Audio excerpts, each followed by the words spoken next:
Today we're going to talk about how your overthinking, while disguised as strategizing or planning, actually might be blocking your intuition. So, we're going to go through how you can identify this and how to feel the difference between your intuition and when you're overthinking, and then how to switch into the intuitive mind. Overthinking. Who does that? Not me, ever. Never. Never me either. What would you say overthinking is? I think that it is a pretty endless loop that the mind attaches to when it needs something to do, when it's searching for control or safety or in a place of fear or just looking for something to do. And it's a familiar pattern. So you're saying it's the mind that just it's chewing on something almost because it's bored? It's bored or it's scared. That's exactly what I think of overthinking too. Have you ever met somebody who's really, really intelligent and their mind has a bent towards overthinking, and so they get on this subject and then it's almost like a dog with a bone, like you're just chewing on it and gnawing on it, and that what they're chewing on is not gaining them new insights. Wow. I think that's a very key element to overthinking, is that you're still on the same subject, but it's like you're perceiving the subject in a room with no doors and no windows. There's no light that can get in there. There's no information, no new information or no insights.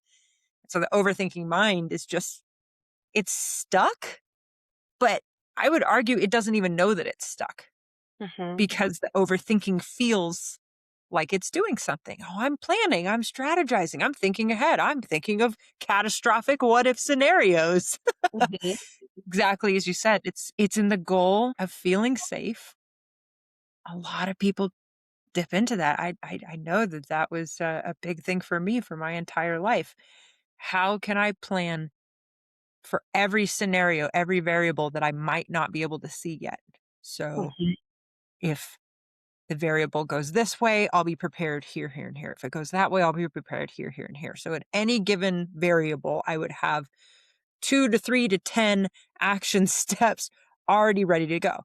The problem with that is that none of those variables I was assuming were anything positive. Mm. It was always an assumption of worst case. There was never a best case. That took me time and time, lots of time to develop. What if this turns out better than I expect? What if everything isn't falling apart? What if it's falling into place? And all of these cute colloquialisms that we say to pull the mind out of, let's face it, fearful thinking.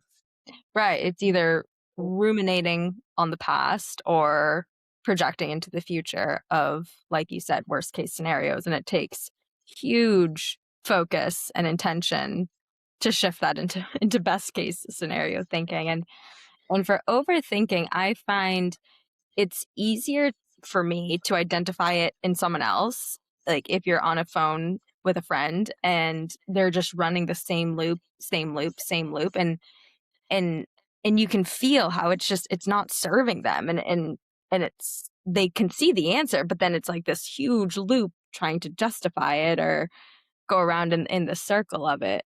And so I find it's easier to identify in someone else sometimes than when I'm actually in it, because when I'm in it, I'm just chewing on all the thoughts. That's such a good point. Easier to recognize in somebody else than it is in ourselves. Would it be a kind thing to do if, like, hey, are you overthinking this right now, to somebody else? Do you think, have you ever said that to somebody, or have you ever received that? Oh, yes, and my friends, my intuitive friends know me well to the point where they'll be like, "Are you listening to me anymore?" And I'll be like, "Oh, no, I'm not." Like, because Yeah. I couldn't even track it anymore because it was just so surface level versus like the truth of a situation, the intuitive truth of a situation is so deep and true and clear versus the overthinking. It's hard to even land sometimes. It's a really good point. And it brings up a point about intuition.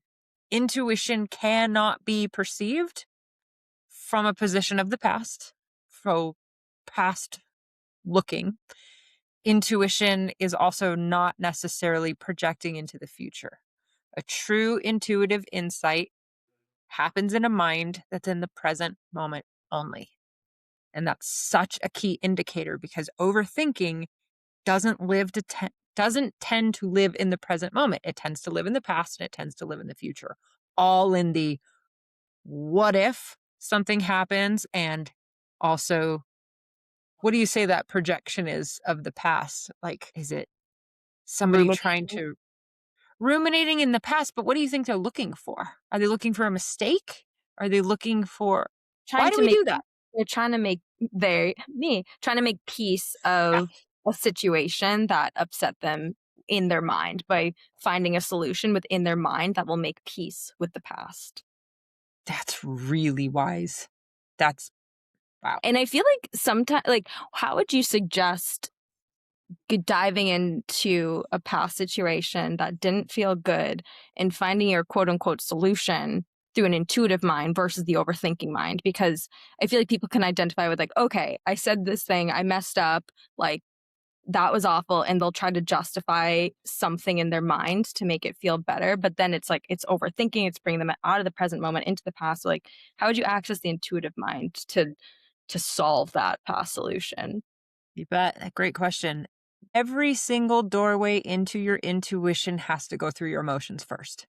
So for somebody who's projecting into the past, trying to figure out, like, I think I made a mistake here. I think I said something that wasn't great. And I think I hurt/disappointed that person. Oh no. Depending on how much that person's going to overthink that solution, just as you said, they might try to justify their behavior. Well, if they wouldn't have said this, then I wouldn't have said that. And, we get into these loops. Really, we're looking for the emotion. Once the emotion is identified, the emotional intelligence piece of, like, how did I feel about that entire scenario? Maybe empathy. How might they have felt in that entire scenario? It's like, well, I felt like I made a mistake. I felt like I said something that ultimately disappointed that person, and that makes me feel sad. The intuitive side of the emotion of sadness says that really matters to you. That relationship really matters to you. The reason why you're feeling sad right now is because you think you might have damaged something that's really important to you. And so once that person identifies the core emotion that's hovering over that entire situation, I find that the rumination over it stops. So the intuitive wisdom here and the intuition of all emotions is to find what emotion is blanketing the whole situation that you're overthinking. That's powerful.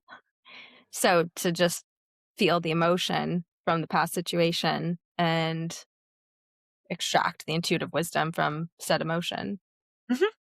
Every emotion has an intuitive side. Every emotion has a spectrum. On one end of the spectrum, it feels super chaotic and heavy. And that's where a lot of that rumination gets rooted in is that it's like, oh, I made a mistake. And what do I need to do? Do I justify myself? Do I defend myself? Do I go up to that person and tell them they're a jerk when I'm the one that hurt them?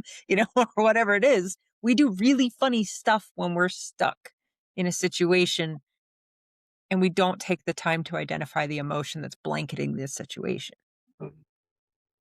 I don't mean to oversimplify the mind, but sometimes I think it's helpful to simplify what's going on in our brains. A lot of our thoughts are covered in unprocessed, unspoken emotions. Hmm. That's why we're overthinking, is because we haven't yet dealt with the emotion that's sort of gluing that whole perception together. And the tricky part is that some situations resist us naming the emotion because some situations feel really big and really chaotic. And so in that chaos, it's like, well, I don't know what I'm feeling. It's just too much. So when starting off and understanding metacognitively how your mind works, go slow, try and keep it to as simple of terms as possible. But if you've got a situation where it feels really chaotic and you don't know what is what, try to identify the emotion. And there's 6 universal emotions. These are the baseline of every core feeling that a human could possibly have stems from one of these: happy, angry, sad, fearful, surprised, or disgusted. That's it. So if you got this giant ruminaty, overthinky situation that you're chewing on right now and you're not getting new insights and your friends are kind of sick of hearing about it and you've got all this panic surrounding something you can't figure out, take a step back and see, is there an emotion that I just haven't really tapped into yet? How do I feel about the situation? Am I happy? Probably not with overthinking. Am I sad? Am I fearful? Am I surprised? Am I confused? Am I disgusted? I threw an extra one in there. Confusion and surprise live in the same family, but they take two different directions. So to say that to cure overthinking means identify and name the emotion, yep, that's what I'm saying. It definitely helps. I think it's good to simplify, as you're saying. So we talked about kind of how to remedy the past situation, overthinking. What would you say about the future fears and projection and kind of how to remedy that type of overthinking? Because I feel like so many people are just like, what's gonna happen? And they'll Uh, again try to overthink it for a sense of safety and come to some conclusion in their mind, or maybe a couple different options of directions they could go, plan Bs, plan Cs, plan Ds, and all the yeah. what ifs. Where we would overthink in terms of the unknown, it's going to be fear and confusion. We just can't see it. And the mind is a prediction. They say machine. I don't like that word for the mind, but the mind's job is to predict the next few seconds into your future. Your imaginal mind, different from your imagination, your imaginal mind is responsible for figuring out what are the next 2 seconds going to look like? What are the next 4 seconds going to look like? Am I supposed to, and this is from the mind's processing, is the person inside this body going to be thirsty within the next 2 seconds? If so, the mind's like, reroute energetic resources here so that that person has enough energy to pick up the glass of water. So the mind is constantly projecting just a couple of seconds into the future to figure out how to distribute energetic resources so it can meet what it thinks the potential situation might be. We're doing this all the time, but now we've got it as a highly evolved mechanism where we're trying to not pitch 2 to 3 seconds into the future. We're trying to pitch 2 to 3 years, 2 to 20 years, whatever it is. In that, we don't really have a good frame of reference because anything beyond the next 2 to 3 seconds is relatively unknown. Don't know what's going to happen beyond that. And so the mind's using a very limited capacity of trying to predict. And when it realizes it can't really predict well, boom, enter fear, enter confusion, enter I don't feel like I'm in charge of whatever's about to happen. That's a very disorienting place if we were just to look at the mind's logic at logic's level. But that's why we have intuition. That's why we have matters of the inner spirit, as I like to call it, the inner mentor, the inner intuitive self that says, yes, you're trying to pitch yourself into the future, but at the same time, you're also creating that future very intentionally. So instead of having always to be reactive to the future and what's going to happen and being fearful of that, you get to also say, I predict the next 2 to 3 seconds are going to be freaking awesome. I predict the next 2 to 3 years are going to be freaking awesome. And your mind's going to set a trajectory based on that prediction to start noticing what's good, noticing what's awesome, all in the prediction mechanism working really well in line with your intuition and in line with your inner spirit. Two ways to go about the future. You can logic yourself through, and logic's not going to come back with a lot of like, yes, I have all the certainty in the world that the next 2 to 3 years are going to be awesome. Logic has nothing to ground that on. If you're looking at the news right now, it's be hard to come by that conclusion. But the spirit knows a different language. And the spirit knows not only am I not needing to be pushed around by the future, but I can intentionally create it. And that's where I think people who are starting to learn their intuitive journey have a lot of potential to go to. Recognize, oh, I am pitching fear and confusion into the future. I can also pitch something else. hmm Shifting from overthinking into the intentional creation of the future. It gives people a lot better sense of control over their environment. It gives them something to ground into and ground into certainty. When you speak the language of, I intend to go in that direction. Nobody intends to go into failure. Nobody intends to go into chaos. It just kind of happens, I think, when we're not choosing. But when you do intentionally choose, I'm going to move in that direction, overthinking can be turned into a very powerful tool, a very focused tool too, but not without dealing with the emotion first, not without reconciling your relationship to fear and confusion. Overthinking, we've decided is most of the time from kind of the default overthinking is from the fear and doubt, confusion, and pretty negative emotions. And so to shift into the intuitive mind, would you say that it's being intentional with like positive thinking, or how would you frame that? It's positive thinking, but it's not a blind positive thinking. And how I would say a blind positive thinking is one that's trying to think positively, forsaking all other emotions. Let me say it this way. The way that you get to healthiest emotional intelligence is by recognizing that all emotions have value. So is it blind positivity? No, it's the positivity that's earned after all the other emotions have been also reconciled as being equally valid and important. Fear is an important emotion. So is confusion. And when they're in the most chaotic state, those are the ones we tend to fear and avoid and repress the most because they're so extra in how they show up in our lives. But fear at its basis level is slow down, use caution. You've never seen this before. You don't have a map in your head, that prediction machine that we talked about. You don't have a map in your head for what's about to come. So is this new or is it really dangerous? And fear will help you discern which is which. Confusion's pretty great too. Confusion says, yep, you also don't have a prediction mechanism for the next future that you cannot see. And in this case, if you don't know what to do yet, do nothing. Confusion's an interesting emotion. It's the only one that prevents action. All the other emotions sort of instigate action. Confusion is the one that prevents it. It says, don't take action right now.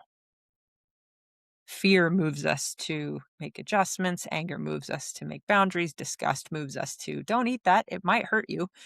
Uh, and that can be said for anything that you're about to ingest. And yeah, happiness says you're doing it right. You're on the right track. All these things to say when confusion shows up, it doesn't have a map. It says something's not quite worked out yet. Don't take any action. Clarity will return soon because confusion doesn't last forever. I know we're a little bit in the weeds in terms of talking about these emotions, but the foundation of this tends to be really important for understanding the breadth of emotional intelligence and why every single emotion can be equally as valid as happiness. I think we chase happiness, must be happy at all costs, and people grip onto it. And the second that they don't feel happy, it's like, oh no, something's totally wrong with my life. That's not it at all. Happiness diagnostically says that happiness is signaling to you, you're doing it right. This is totally working for you. Keep going in that direction. And so when we're trying to figure out directionally anything about the future, happiness is a really good metric to aim at, but also understanding that all of the other emotions are going to have a say as well. Curing overthinking, that is an interesting ask to take it first because not only is somebody dealing with the pressure of an overthinking mind, but we've just effectively told them you have to choose or determine or discern which emotion you might have an unprocessed relationship with and then sit there and go in and process it. Like there's a reason why we haven't processed that emotion because it's freaking hard and scary at first. Right. I would say overthinking is a byproduct of the unprocessed emotions. And once you're able to feel them, process them, then you're able to move towards the future with that high level positive spin on it because you process the emotions and you're intending towards your path and you're able to more effectively hold that vision of excitement, positivity, best case scenario because you've processed the motions, and so your brain doesn't need to like figure all the things out all the time. And so, what would you say it's like, kind of painting the picture to shift from the overthinking mind into the intuitive mind? Because like we've dove dove Divin? I don't know. deep into overthinking, and I think people are like, "Yeah, like, I know what overthinking is, I do it every single day," but what's it like living from the intuitive mind where you're not actually in that l spiral all day long? Well, I will say that overthinking still happens, even if you're highly intuitive. Overthinking is still a thing. Maybe it's part of the human experience, or maybe it's the level of information overload we've just got now. This is what we do. But the key is with an intuitive mindset, you're more aware. You've got something, you're connected with your inner mentor that's like, dink, dink, dink. Is that working for you? And you in your brain get to say, yeah, this overthinking thing actually doesn't work for me. There will be people who say that overthinking works for them. I've met them. I think it's fascinating. I've asked them, what do you think about the overthinking mind that's so useful to you? And they go, well, I'm solving problems left and right. And I go, that's interesting. So they might have conflated overthinking with a mind that likes to process very quickly. Let's be clear here. Overthinking is you're processing from inside a box and you're getting new insights. Intuition and having an intuitive mindset is designed to break the walls down of that box. Maybe even just opening a window just a peep to get a little bit of a new insight in there. Maybe the first initial insight is, are you overthinking? Then you get to respond like, am I overthinking? Well, how do I know? Well, my mind feels pressured, chaotic. I'm not really solving anything. I'm just getting more and more anxious. I'm consuming a lot more.